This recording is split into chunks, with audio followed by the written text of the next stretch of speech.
नमस्कार दोस्तों, जय हिंद, वंदे मातरम। मैं आपके साथ जयसवाल सर। दोस्तों, सी-टेट जनवरी 2024 के एग्ज़ाम को फ़तेह करना है, सी-टेट एग्ज़ाम को फ़तेह करना है, तो ये वीडियो बहुत इंपॉर्टेंट है। और साथ ही साथ हम इस तरह से आपको पढ़ाने वाले हैं, इस तरह से डिस्कस करने वाले हैं कि याद करने की आवश्यकता ही नहीं पड़ेगी। एक बार अगर हमने ये चीज़ समझ लिया, एक बार अपने दिमाग में बैठा लिया, तो एग्ज़ाम तक आपका भूल ही नहीं सकते हैं। आइए जानते हैं कैसे इस जीन पियाजे से संबंधित। आपको पता है यह टॉपिक ऐसा है जहां से लेके 3 से लेके 5 प्रश्न आपके सी-टेट में पूछे जाते हैं। तो चलिए शुरुआत करते हैं। सभी टॉपिक के लिए संज्ञानात्मक विकास की बात करेंगे। टॉपिक पहला हमारा जीन पियाजे जी है और हर बार पेपर में आने वाले टॉपिक हैं। तो पहले टॉपिक पे चर्चा करेंगे, वो मूल जड़ जानेंगे जहाँ से प्रश्न बनते हैं, और इसके साथ साथ इनसे संबंधित महत्वपूर्ण प्रश्न भी जानेंगे जो अभी तक पूछे गए हैं और पूछे जा सकते हैं। तो सभी लोग वीडियो के अंत तक बने रहें। तो चलिए शुरुआत करते हैं।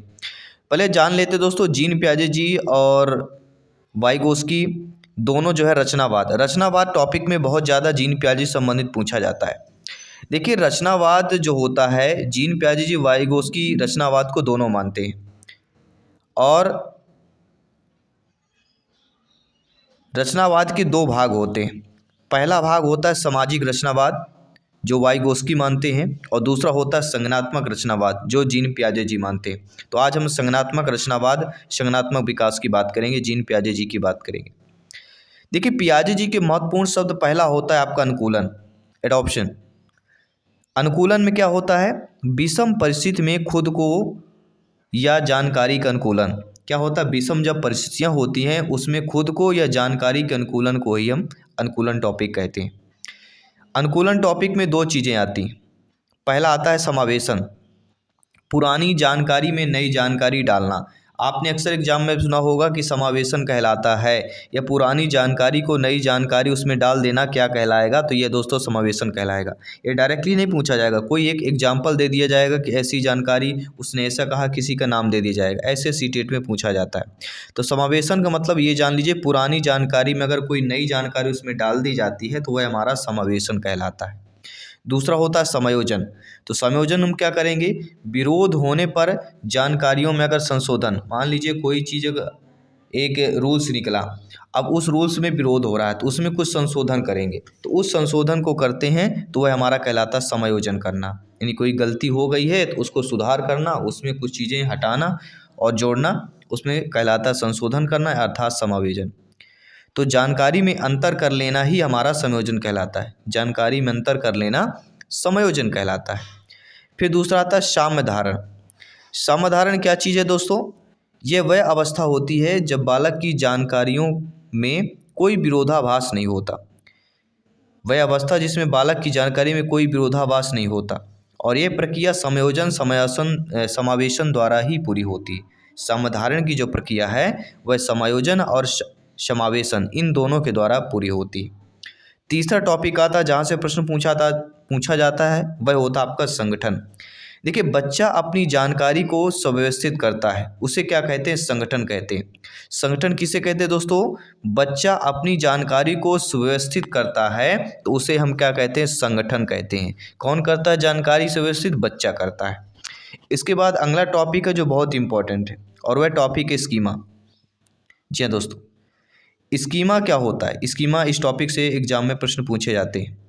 स्कीमा जो होता है बच्चे की जानकारी के छोटे छोटे खंड जहां वह अपनी जानकारियां सहेज के रखता है। सहेज मतलब क्या है? भली भांति संभाल कर रखता है। सहेजना मतलब अच्छे तरीके से रखना। तो बच्चे की जानकारी के छोटे छोटे खंड जहां वह अपनी जानकारियां सहेज को रखता है वह स्कीमा होता है। इसके बाद स्कीम्स क्या होते हैं? तो किसी कार्य को करने के सही क्रम को ही हम स्कीम्स कहते हैं। जैसे बच्चे के स्कूल जाने से पहले जो है सभी क्रियाएं, जैसे नहाना, बच्चा नहाएगा, खाना खाएगा, वो हमारा कहलाता है स्कीम्स। इसके बाद आता है जीववाद। जीववाद क्या है दोस्तों? बच्चे खिलौने आदि को जीवित समझते हैं। जीववाद मतलब है बच्चे जो होते हैं खिलौने आदि को क्या समझते हैं? जीवित समझते हैं। और यह भ्रम ही क्या होता है? जीववाद ही होता है।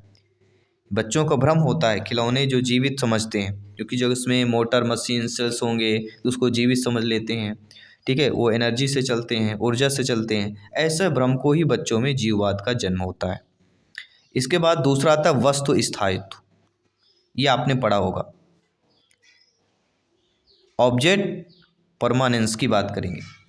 वस्तु भले ना दिखे लेकिन उसका अस्तित्व रहता है, उसे ही वस्तु स्थायित्व कहा जाता है। जी हाँ दोस्तों, अगर वस्तु दिखती नहीं है पर उस वस्तु का जो है अस्तित्व बना रहता है, वही हमारा वस्तु स्थायित्व कहलाता है।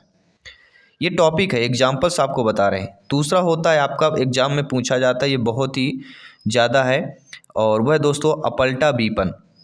शायद आपने ना सुना होगा तो सुन लीजिएगा। बच्चे जिस बिंदु से आगे निकल जाते हैं वापस उस बिंदु पर लौट नहीं पाते हैं, इसे ही क्या कहते हैं? अपलटा विपन कहते हैं या अपलटावीपन कहते हैं। जैसे एग्जाम्पल्स 3 + 2 5। लेकिन अगर कहा जाए 2 + 3, बच्चा सही नहीं बता पाएगा। यानी कि क्रम को अगर पलट दिया जाए, चाहे देखिए 2 3 प्लस करेंगे 5 ही आ जाएगा, चाहे 3 + 2 करेंगे 5 आएगा। लेकिन बच्चों को अगर यहाँ पे बोला जाए तो वह आपका नहीं कर पाता, और यह समस्या क्या कहलाती है? आपका अपलटावीपन। ये जान लीजिएगा। प्रश्न आ सकता है कि बच्चा अगर 3 + 2 = 5 बराबर जो है 2 + 3 को नहीं समझ पाता है तो वह क्या कहलाएगा? वह कहलाएगा बच्चे का अपलटावीपन, जो बच्चा नहीं समझ पाता है। दूसरा होता है संरक्षण का अभाव, अर्थात शुरुआती आकृति में कोई भी परिवर्तन होने पर शुरुआती आकृति को भूल जाता है। इसी को ही संरक्षण का अभाव कहते हैं। यानी वह ज्ञान अपने मन में, अपने दिमाग में संरक्षण इकट्ठा नहीं कर पाता है, भूल जाता है आकृति को। आपका अगला है केंद्रीकरण। देखिए, बच्चे किसी वस्तु के किसी एक वस्तु पर फोकस कर पाते हैं, इसे ही केंद्रीकरण कहते हैं मन लगाकर केंद्र ध्यानपूर्वक। जब आप पढ़ाते हैं तो सोचिए, बच्चों को बोलते हैं ना कि यहाँ पे केंद्र, बिल्कुल दिमाग का आपका केंद्र बोर्ड पर होना चाहिए, वही केंद्रीकरण है। यानी बच्चे किसी एक वस्तु पर ही फोकस करें, आप जहाँ पढ़ा रहे हैं वह बोर्ड पर ही फोकस करें, इसे ही क्या कहते हैं? केंद्रीकरण कहते हैं। इसके बाद आपका आता है आत्मकेंद्रिता। आत्मकेंद्रिता में क्या होता है? बच्चे सिर्फ अपने दृष्टिकोण को वरीयता देते हैं। बच्चे किसे देंगे? अपने ही दृष्टिकोण को। जैसे एग्जाम्पल, रसगुल्ला आपका खा लेगा लेकिन अपना नहीं देगा। बच्चा ऐसा कोई भी चीज़ है खा लेगा, लेकिन आपका खा लेगा, आप देंगे, लेकिन बच्चा वह अपना जो है आपको चीज़ नहीं देता। इसी को ही आत्मकेंद्रिता कहते हैं, अर्थात बच्चे सिर्फ अपने दृष्टिकोण को वरीयता देते हैं। इसके बाद अगला है सामाजिक संचरण। सामाजिक संचरण में क्या होता है? बच्चे अपने सामाजिक सूचनाओं को स्कीमा में रखने से पहले कुछ संशोधन भी करते हैं। जी हाँ दोस्तों, बच्चे जो होते हैं सामाजिक जो सूचना यहाँ वहाँ से जो सूचना मिलती है उसमें क्या करते हैं बच्चे? उस स्कीमा को रखने से पहले कुछ संशोधन करते हैं अपने दिमाग, अपने ठीक है एबिलिटी द्वारा। उसी को ही सामाजिक संचरण कहा जाता है। अब ये सारे टॉपिक हमारे क्लियर हो गए हैं। अब बात करेंगे जीन पियाजे जी के सिद्धांतों की। दोस्तों, विषमांगी परायत्त नैतिकता, नैतिक यथार्थवाद, नैतिकता जैसी है वैसी रहेगी, ये जीन पियाजे जी का कहना है। लेकिन नैतिकता जो है ईश्वर या माता पिता ने बनाई है, यह निश्चित है, इसमें बदलाव नहीं हो सकता। जैसे जीव को मारना पाप है। दूसरा होता है स्वायत्त, जिसे हम सहयोगात्मक नैतिकता कहते हैं। इसमें क्या होता है? ज़रूरत पड़ने पर बदली जा सकती है। स्वायत्त या सहयोग जो नैतिकता होती है, इसे ज़रूरत पड़ने पर इसे बदला जा सकता है। जैसे नैतिकता निश्चित नहीं होती है बल्कि परिस्थिति पर निर्भर करती है। एग्जाम्पल्स जैसे आर्मी, जैसी परिस्थितियाँ होती हैं वैसे यहाँ पे फॉलो किया जाता है। अगले पियाजे जी के संज्ञानात्मक विकास के सिद्धांत की बात करेंगे। देखिए दोस्तों, पियाजे जी के सभी चरण जो होते हैं वो गुणात्मक हैं, ये जान लीजिएगा। और पियाजे जी के सभी चरण स्थिर हैं, जिसका क्रम बदला भी नहीं जा सकता। इसके साथ साथ ये जान लीजिए कि जीन पियाजे जी के अनुसार बालकों का चिंतन वयस्कों से प्रकार में अलग होता है। और इनके चरण कौन कौन से हैं? पहला चरण है आपके स्क्रीन पर है संवेदी पेशी अवस्था, जो जन्म से लेके 2 वर्ष तक की अवस्था कहलाती है, जिसे हम सेंसरी मोटर स्टेज कहते हैं। इसमें क्या क्या टॉपिक आपको पूछा जाता है? यह इंद्रिय आधारित अधिगम होता है, यह प्रतिवर्ती क्रिया होती है, स्मृति अनुकरण आधारित अधिगम होता है, वस्तु स्थायित्व और मूल प्रत्यात्मक व्यवहार। अगर संवेदी पेशी अवस्था से पूछा जाएगा तो ये आपके प्रश्न में ये चीज़ें दिखी रहेंगी। अगर संवेदी पेशी अवस्था सेंसरी मोटर स्टेज से क्वेश्चन पूछा जाएगा तो ये टॉपिक याद रखिए। इंद्रिय आधारित अधिगम, प्रतिवर्ती क्रिया, स्मृति अनुकरण आधारित अधिगम, वस्तु स्थायित्व और मूल प्रत्यात्मक व्यवहार। ठीक है। दूसरे स्टेज में हमें क्या याद रखना है? दूसरा स्टेज है पूर्व संक्रियात्मक अवस्था, 2 से लेकर 7 वर्ष तक की अवस्था। पूर्व संक्रियात्मक अवस्था में क्या क्या हमें याद रखना है? पूर्व संक्रियात्मक अवस्था में याद रखना है सूचकता, चिन्ह और संकेत। दूसरा होता है अंतःदर्शी अवस्था। देखिए, पूर्व संक्रियात्मक अवस्था भी 2 प्रकार की होती है। 2 से 4 होता है पूर्व संप्रात्मक अवस्था और 4 से लेकर 7 वर्ष होता है अंतःदर्शी अवस्था, जिसमें अपलटावीपन होता है, संरक्षण का भाव होता है, केंद्रीकरण, गिनना, वर्णमाला, क्रम आदि की शुरुआत, आत्मकेंद्रिता, जीववाद। ये टॉपिक हमें याद रखना है पूर्व संक्रियात्मक अवस्था में। स्क्रीनशॉट भी आप लोग ले सकते हैं। बाकी टेलीग्राम से जुड़ जाइएगा, लिंक मैं दे दूंगा, जिससे आप लोग ग्रुप में ज्वाइन करेंगे। Free of cost notes, material सब कुछ आपको प्रोवाइड होता रहेगा। तो टेलीग्राम ग्रुप है हमारा, ज़रूर ज्वाइन कीजिए, क्योंकि यहाँ पे सिलेक्शन सरोपर ये फ्री ऑफ कॉस्ट सारा मटेरियल आपको मिलने वाला है। लेकिन चीज़ें ये भी ध्यान देना दोस्तों कि आत्म केंद्रिता जो होती है, जीववाद होगा, केंद्रीकरण को पियाजे जी ने पूर्व संक्रियात्मक अवस्था की सीमा माना है। जी हाँ, जीन पियाजे जी ने पूर्व संक्रियात्मक अवस्था की सीमा किसे माना है? आत्म केंद्रिता को, जीववाद को, केंद्रीकरण। ये 3 टॉपिक याद रखिएगा, इन 3 टॉपिक से प्रश्न पूछा जाता है। अगला मूल संक्रियात्मक अवस्था, जो 7 से लेकर 11 अवस्था की अवस्था का कहलाता है। और इसमें क्या क्या टॉपिक हमें याद रखना है? संरक्षण या संधारण, विलोमिता, कार्य कारण, तार्किक चिंतन की शुरुआत, वर्गीकरण, विकेंद्रीकरण, लंबाई, क्षेत्र, भार, श्रृंखला, गणितीय संक्रियाएं। आपने पढ़ा होगा लंबाई भार, जहाँ से लंबाई, क्षेत्र आए, भार आए, श्रृंखला आए, गणितीय संक्रिया आए, ये कहलाएगा मूल संक्रियात्मक अवस्था। 7 से लेकर 11 अवस्था की अवस्था में ये सारे टॉपिक पर जिक्र होता है। अगली जो चौथी अवस्था कहलाती है वह कहलाती है औपचारिक संक्रियात्मक अवस्था, जो 11 से लेकर 15 वर्ष तक की अवस्था आपकी कहलाती है।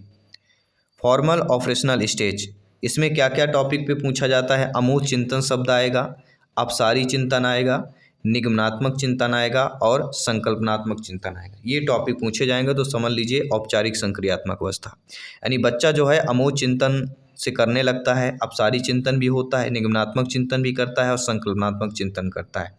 ठीक है, तो ये चीज़ जीन पियाजे की चौथी अवस्था जो है औपचारिक संक्रियात्मक अवस्था, इसे अमूर्त चिंतन की अवस्था भी कहलाता है, या अमूर्त संक्रियात्मक अवस्था भी इसे कहा जाता है। इसमें ध्यान ये देना है कि जीन पियाजे जी ने कहा था कि ये कोई तय नहीं है कि मेरी अवस्थाओं के गुण वहीं से शुरू हों जहाँ मैंने लिखी है, हो सकता है अवस्थाएं आगे पीछे हो जाएं। जीन पियाजे जी ने ये लिखा भी है। चलिए दोस्तों, अब जीन पियाजे जी से संबंधित जो संज्ञानात्मक विकास का है, इससे हम टॉप 30 क्वेश्चंस करेंगे जो एग्जाम में पूछे गए हैं, पूछे जा सकते हैं। संभावित प्रश्न है, रिपीटेड प्रश्न है, तो ध्यानपूर्वक समझिएगा। पहला प्रश्न है, जीन पियाजे के अनुसार पहले ज्ञानेंद्रिय उपचरण के दौरान शिशुओं का व्यवहार होता है, तो किस प्रकार का होता है? कर्मकर्ता का व्यवहार होता है। ठीक है, जीन पियाजे जी के अनुसार पहले ज्ञानेंद्रिय उपचरण के दौरान जो शिशुओं का व्यवहार कैसा होता है? कर्मकर्ता के रूप में होता है।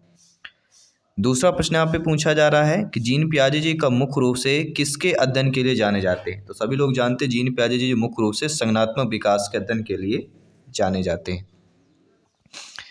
इसके बाद तीसरा प्रश्न है कि वह स्तर जिसमें बच्चा किसी वस्तु एवं घटना के बारे में तार्किक रूप में सोचना शुरू कर देता है कहलाता है। देखिए, वह स्तर जिसमें बच्चा किसी वस्तु घटना के तार्किक रूप में सोचना शुरू कर दे, तो तार्किक किस में आएगा? हमने आपको बताया था, तो तार्किक आता है तृतीय अवस्था में, अर्थात 7 से लेकर 11 अवस्था में। तो तार्किक शब्द इसीलिए मैंने पहले से आपको बता दिया था, ये शब्द याद रखिएगा। सारे स्टेज के हमने शब्द बताए थे, तो तार्किक शब्द आए तो समझ लीजिए मूल संक्रियात्मक अवस्था, जीन पियाजे जी की तृतीय अवस्था। इसके बाद जीन पियाजे जी के अनुसार अधिगम के लिए क्या आवश्यक होता है? तो अकॉर्डिंग टू जीन पियाजे जी अधिगम के लिए आवश्यक होता है विद्यार्थियों के द्वारा पर्यावरण की सक्रिय खोजबीन। जी हाँ साथियों, अकॉर्डिंग टू जीन पियाजे अधिगम के लिए जो हमारा आवश्यक हो जाता है वो हो जाता है विद्यार्थियों के द्वारा पर्यावरण की सक्रिय खोजबीन हो जाता है। इसके बाद जो अगला प्रश्न पूछा गया था हाल ही में जो 2023 में एग्जाम हुआ था कि जीन पियाजे जी के अनुसार नवीन जानकारी में संशोधन की प्रक्रिया को क्या कहते हैं?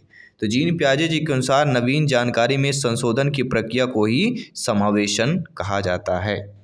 अगला प्रश्न देखिएगा, दोस्तों जीन पियाजे जी के अनुसार संज्ञानात्मक विकास के किस अवस्था में बालक वस्तु को पहचानने की कोशिश करता है तथा जैविक क्रियाओं को अपनाता है। समझिएगा ध्यानपूर्वक। जीन पियाजे जी के संज्ञानात्मक विकास के अनुसार वह अवस्था जिसमें बालक वस्तु को पहचानने की कोशिश करता है, जैविक क्रियाओं को अपनाता है। तो यहाँ पे समझ लीजिए बालक क्या कर रहा है, वस्तु को पहचानने की अभी कोशिश कर रहा है, पहचान नहीं रहा, कोशिश कर रहा है, मतलब संवेदी पेशी अवस्था।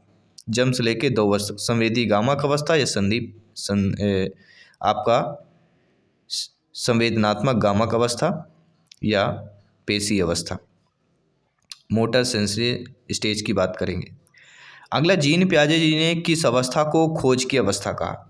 तो जीन पियाजे जी ने द्वितीय अवस्था पूर्व संक्रियात्मक अवस्था को जो है खोज की अवस्था कहा है। ये भी आप लोगों को नोट कर लेना। जी हाँ साथियों, अगला प्रश्न है जीन पियाजे जी के अनुसार बच्चों का चिंतन वयस्कों की अपेक्षा कैसा होता है?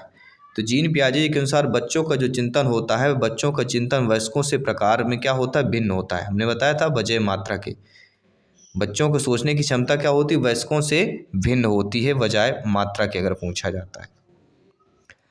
अगला प्रश्न है पियाजे जी के अनुसार विकास को प्रभावित करने की किसकी भूमिका महत्वपूर्ण होती है?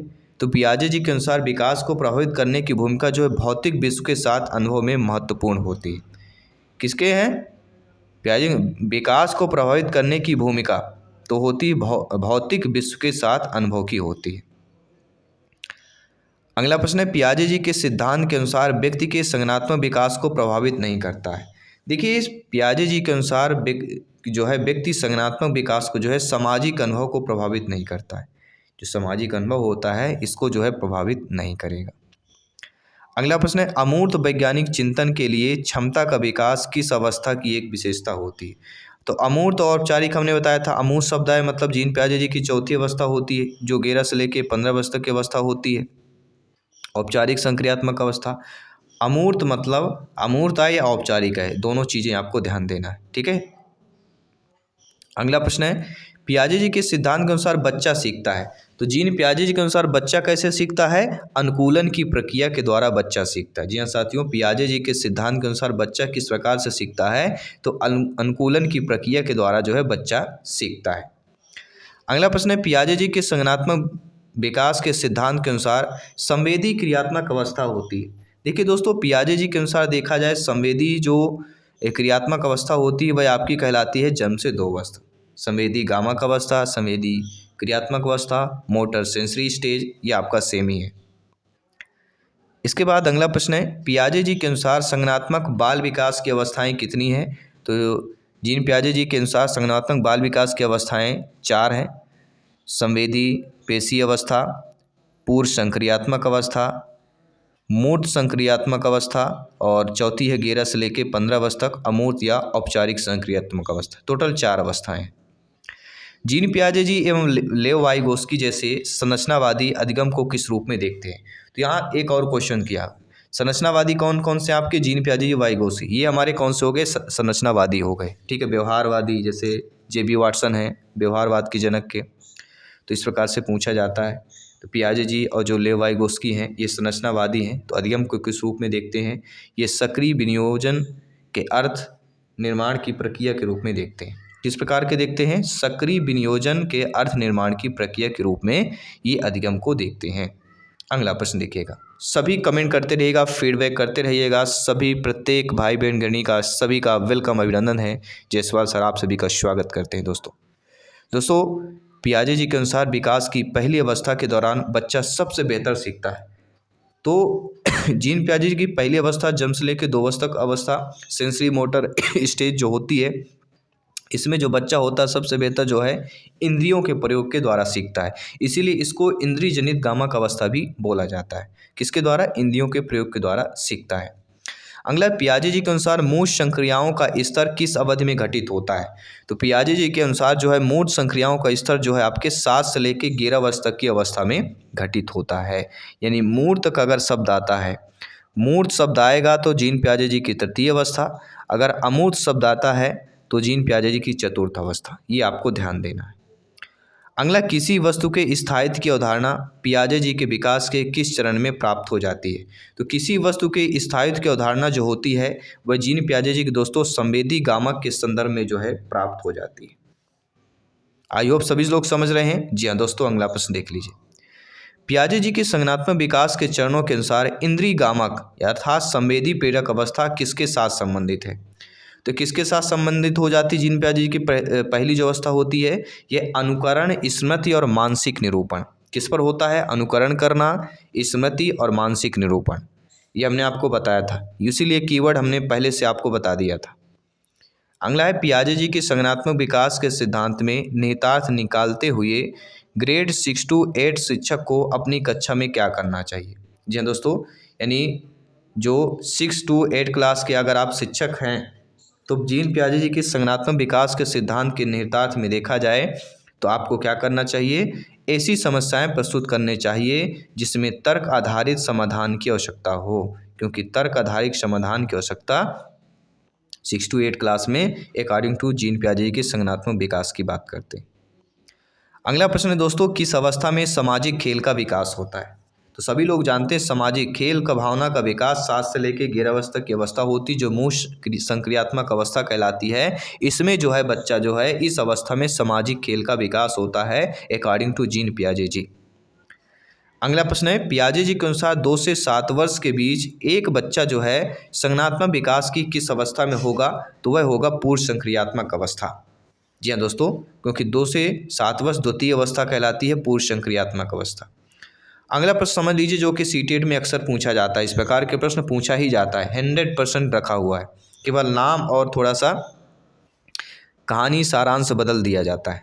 जैसे फ़ोन पर अपनी दादी से बात करते हुए समर्थ अचानक चिल्लाता है, ओह उस खूबसूरत फूल को देखो। जब उसकी दादी उसे फूल का वर्णन करने के लिए कहती है तो समर्थ कहता है, वहाँ बाहर वहीं दादी। आखिरकार वह निराश हो जाता है और फ़ोन काट देता है। यह उदाहरण कैसा होगा?